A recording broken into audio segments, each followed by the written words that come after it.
Bueno, después de haber alabado a nuestro Señor, vamos a tener una pequeña reflexión aquí en la palabra del Señor. Vamos a leer en Filipenses, capítulo 2. Dice, ¿hay algún estímulo en pertenecer a Cristo? ¿Existe algún consuelo en su amor? ¿Tenemos en conjunto alguna comunión en el Espíritu? ¿Tienen ustedes un corazón tierno y compasivo?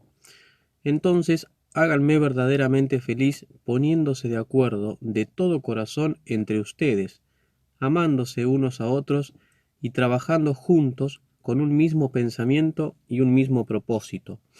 No sean egoístas, no traten de impresionar a nadie, sean humildes, es decir, considerando a los demás como mejores que ustedes. No se ocupen solo de sus propios intereses, sino también procuren interesarse en los demás. Tengan la misma actitud que tuvo Cristo Jesús.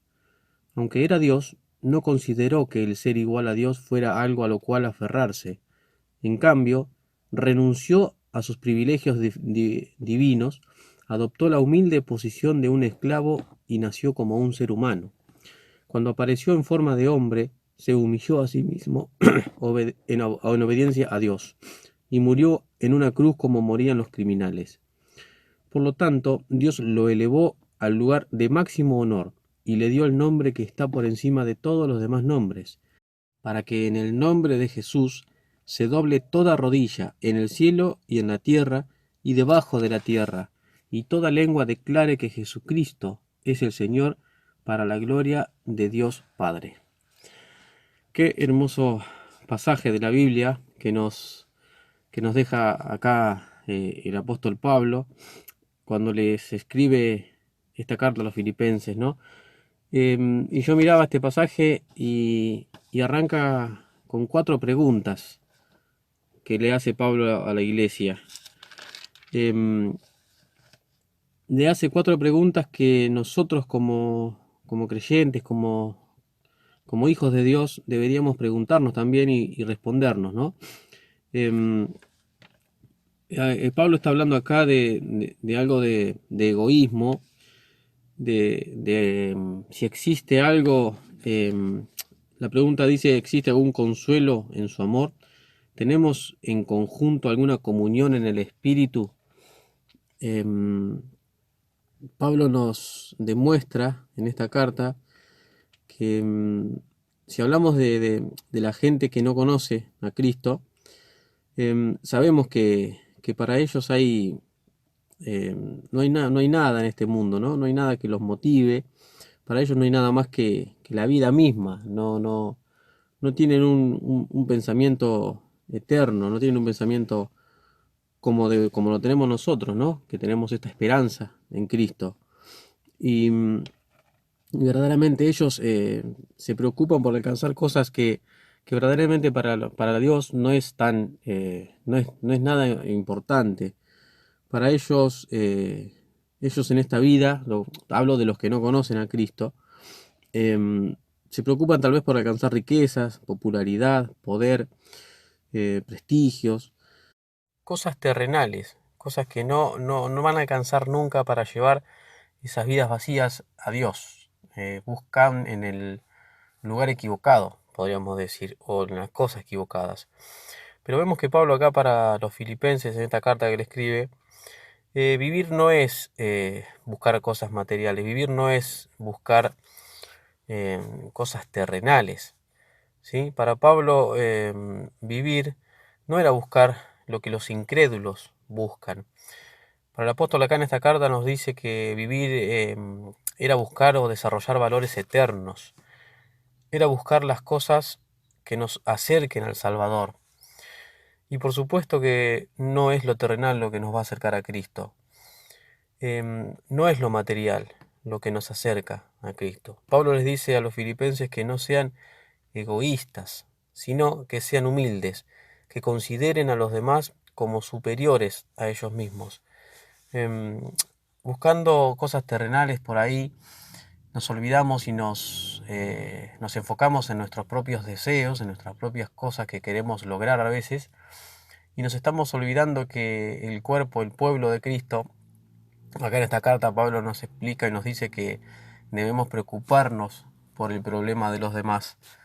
Debemos tener esa conciencia de saber que tal vez el hermano esté necesitando algo, esté pasando algún momento difícil, y ahí está el pueblo de Dios, ahí estamos los hermanos para apoyar, para ayudar a aquellos que tal vez lo necesitan. Una de las cosas más importantes que es ayudar al hermano al hermano sí es alentarlos, sí, en la palabra, alentarnos unos a otros. Como hijos de Dios siempre debemos actuar así, de esa manera, ¿no? Intentar siempre ayudar al hermano que necesita. Y acá Pablo em, nos da la referencia, ¿sí?, del propio Jesucristo, nuestro Salvador. En el versículo 6, Pablo nos muestra que el propio Señor, nuestro Salvador, dice que no consideró el ser igual a Dios fuera algo a lo cual aferrarse. Que el ser igual a Dios fuera algo a lo cual aferrarse. El Señor renunció, dice, ¿sí?, en el versículo 7, renunció a sus privilegios divinos y adoptó la humilde condición de hombre, o posición de esclavo, dice acá. Adoptó la humilde posición de un esclavo y nació como un ser humano. El Señor dejó todo para venir a este mundo a salvarnos a nosotros. Es la prueba de humildad que nosotros tenemos. Nuestro Señor, nuestro Salvador, Él renunció a todos sus privilegios. Él aceptó la voluntad del Padre. Él vino a este mundo a salvarnos. No podemos nosotros, no podríamos habernos salvado de otra manera. El Señor Jesús nos da la prueba de humildad, ¿sí?, la prueba máxima de humildad que podría haber tenido al venir a este mundo a salvarnos. La prueba de humildad, la prueba de amor, de compasión. El Señor se compadece por nosotros. Se compadeció y se compadece por nosotros y por aquellos que no lo conocen, para que puedan salvarse, para que puedan tener también esta salvación. Y es un trabajo que el Señor nos ha dejado, el compartir la palabra del Señor. Debemos compartir a otros, ¿sí?, lo que el Señor ha hecho en nuestra vida, porque es salvación.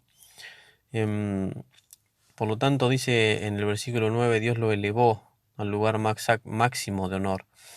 Y sabemos, hoy está a la diestra de Dios Padre reinando el Señor Jesucristo. Sabemos que lo esperamos también nosotros, ¿sí?, con esa ansiedad también tal vez de estar con Él, ¿sí?, de tener esta esperanza de que un día vamos a estar en la gloria del Señor, alabando su nombre, ¿sí?, por toda la eternidad. Qué esperanza más hermosa que tenemos en Cristo Jesús. También dice en este pasaje, el versículo 10, que ante el Señor, ¿sí?, para que ante el nombre de Jesús se doble toda rodilla se doblará en el cielo, en la tierra y debajo de la tierra, y toda lengua declarará que Jesucristo es el Señor. Qué bueno que nosotros podamos dejar de lado tal vez nuestro egoísmo a veces, en poder dejar de lado lo que al Señor no le agrada. Sabemos que somos pecadores, estamos en un aprender constante. Cada día debemos renunciar a cosas que tal vez nos alejan del Señor, cosas que no le agradan al Señor y que a nosotros nos cuesta tal vez dejarlas. Pero el Señor en su misericordia nos perdona, el Señor nos ayuda, ¿sí?, en el Espíritu Santo.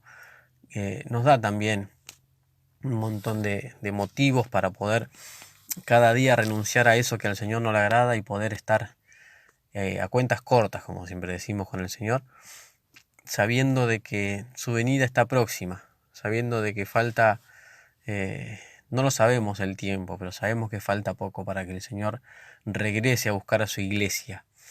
Y debemos vivir una vida completa en el Señor, una vida llena de para Él, ¿sí?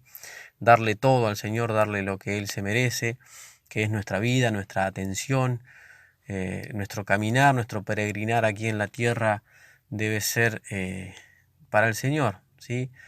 Em, es difícil, sabemos que el Señor, que nosotros a veces somos muy, sí, puede ser egoístas, como dice la palabra del Señor, ¿sí? No pensamos en lo demás, en el otro, sino que estamos siempre pendientes y pensando en lo que podemos hacer para nosotros, en los que nos preocupa, y verdaderamente el Señor nos llama a ser humildes, a ser compasivos, a ser ayudadores, ayudantes del otro, ¿sí? De ver al otro como superior a nosotros mismos, dice su palabra, para que así también el Señor pueda bendecirnos, ¿sí? Y pueda bendecir también a aquel que lo necesita, que la verdad todos necesitamos de la bendición del Señor. Em, Así que bueno, como cuerpo de Cristo, como iglesia, también podemos tener, ¿sí?, esta reflexión en el Señor de, de que, de que podamos adoptar, ¿sí?, esta posición, como nos dice Pablo acá, de, de humillarnos, ¿sí?, de ser humildes en realidad. Pablo le decía a la iglesia que lo hagan verdaderamente feliz poniéndose de acuerdo en todo, siendo amables, trabajando juntos, con un mismo pensamiento y un mismo propósito, poniéndonos de acuerdo. Qué bueno cuando la iglesia se pone de acuerdo y cuando la iglesia trabaja juntos, unidos. Em, es lo que Dios manda, es lo que Dios quiere, y se va a ver reflejada también la iglesia cuando uno obedece al Señor, cuando la iglesia obedece al Señor, se va a ver reflejada también la humildad y la gracia del Señor en la misma congregación, ¿no? Así que bueno, hermanos, esta es la reflexión que el Señor me ha puesto en el corazón y que podamos siempre reflexionar en la palabra de Dios para tener también el conocimiento pleno de lo que el Señor quiere para cada uno de nosotros, no solamente como cuerpo de Cristo, sino también como individual, como individuo cada uno, poder también entender el propósito del Señor y ser obedientes, ¿sí?, a su llamado, a su palabra. Bueno, hermanos, que el Señor les bendiga grandemente.